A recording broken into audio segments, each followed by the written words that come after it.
PM Modi को मिल गया प्रशांत किशोर का समर्थन। जी हां, वन नेशन वन इलेक्शन पर आ गया पीके का रिएक्शन।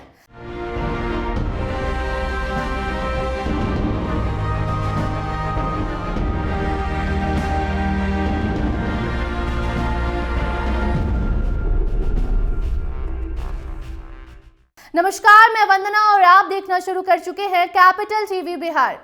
जनसुराज पार्टी के नेता प्रशांत किशोर ने वन नेशन वन इलेक्शन का समर्थन कर दिया है। जी हां, पीके कहते हैं कि एक देश एक चुनाव देश के लिए फायदेमंद है, लेकिन इसे सही नियत के साथ लागू करना होगा। हर साल देश की करीब 1/4 जनता मतदान करती है। इस वजह से सरकार चलाने वाले लोग ज्यादातर समय के लिए चुनाव कराने में व्यस्त रहते हैं।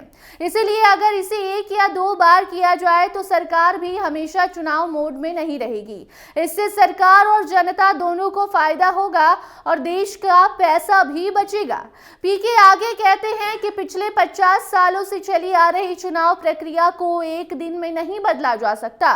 सरकार को सभी पार्टियों को विश्वास में लेके इसे अगले 4 से 5 सालों में इसे चरणबद्ध तरीके से लागू करना होगा। देश की जनता भी धीरे धीरे इस प्रक्रिया को स्वीकार कर लेगी। इतने बड़े बदलाव को एक दिन में जमीन पर नहीं उतारा जा सकता और अब ये पीके का रिएक्शन बवाल खड़ा कर सकता है। देखिए, बिहार में अगले साल विधानसभा चुनाव होने हैं। चुनाव को लेकर सभी राजनीतिक दल अपनी अपनी तैयारी शुरू कर चुकी है। इधर बिहार उपचुनाव में किस्मत आजमाने वाले पीके ने मोदी सरकार के वन नेशन वन इलेक्शन का समर्थन कर सियासी पारा हाई कर दिया है।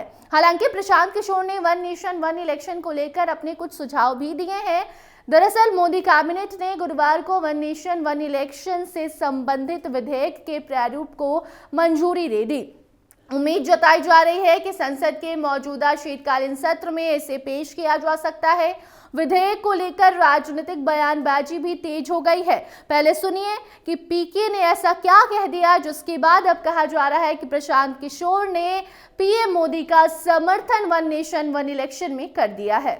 ये है कि अगर सही नियत से इस चीज को किया जाए और एक ट्रांजिशन का फेज हो 4 साल 5 साल का, ताकि सबको उस व्यवस्था में आने के लिए एक समुचित समय मिले, तो ये देश के हित में है।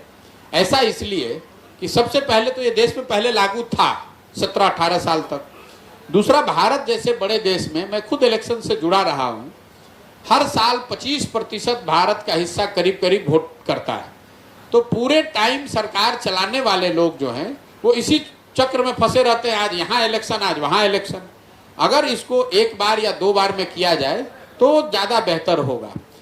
उससे खर्च भी बचेगा और जवाबदेही भी बचेगी। जनता को भी 1 बार ही निर्णय लेना होगा। अब लेकिन चूंकि ये व्यवस्था 67 के बाद से करीब करीब 50 वर्षों से बन गई है, इसको ओवरनाइट अगर आप ट्रांजिशन करेंगे तो उसमें दिक्कत आ सकती है। तो अभी सरकार शायद बिल ला रही है, जैसा आप मीडिया बंधु बता रहे हैं। बिल को आने दीजिए। अगर सरकार की नीयत सही में ठीक है तो इस चीज को होना चाहिए, होने से देश को फायदा है। लेकिन मैं फिर इस पे एक क्वेश्चन जरूर डालूंगा।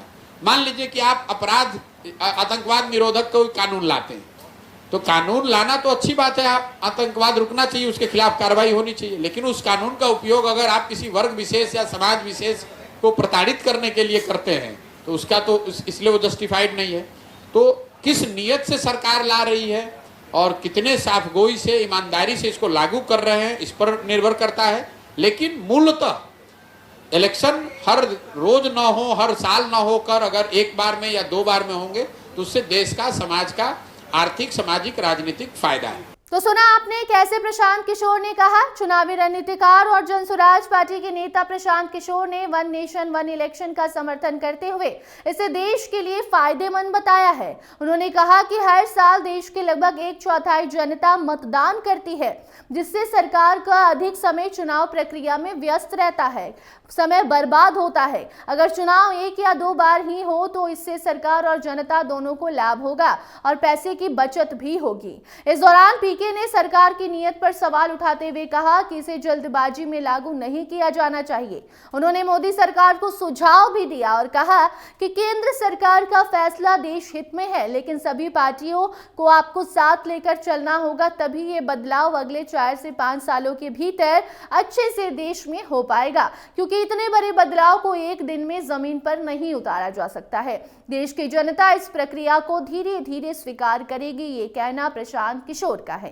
केंद्रीय मंत्री चिराग पासवान ने भी वन नेशन वन इलेक्शन को देश के विकास के लिए जरूरी बताया।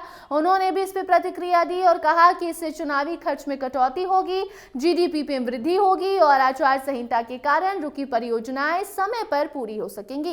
ये फैसला पहले ही लिया जाना चाहिए था, ये कहना चिराग का है। विपक्षी गठबंधन के नेताओं ने इस विधेयक को संघीय ढांचे पर हमला बताया है। जी हां, विपक्ष ने इस पर निशाना साधा है। उन्होंने का कहना है कि राज्यों की स्वायत्तता को प्रभावित ये कर सकता है। मोदी कैबिनेट ने गुरुवार को वन नेशन वन इलेक्शन से जुड़े विधेयक के प्रारूप को मंजूरी दे दी। संसद का शीतकालीन सत्र चल रहा है और उम्मीद जताई जा रही है कि इस सत्र में ये विधेयक संसद में पेश किया जा सकता है। विधेयक के प्रारूप को मंजूरी मिलने के बाद सियासी बयानबाजियों का दौर काफी ज्यादा तेज हो गया है। एनडीए गठबंधन में शामिल दलों ने इसका समर्थन किया है, वहीं विपक्षी गठबंधन के नेताओं ने इसे फेडरल स्ट्रक्चर पर हमला बताया है। इस मुद्दे पर चुनावी रणनीतिकार नेता प्रशांत किशोर ने भी अपना पक्ष रखा है और अब प्रशांत किशोर ने जैसे मोदी के वन नेशन वन इलेक्शन का समर्थन किया, वैसे ही सियासी पारा बढ़ गया है। बाकी आगे इससे जुड़ी नई जानकारी आती है तो आप तक जरूर पहुंचाएंगे। देखते रहिए कैपिटल टीवी बिहार। धन्यवाद।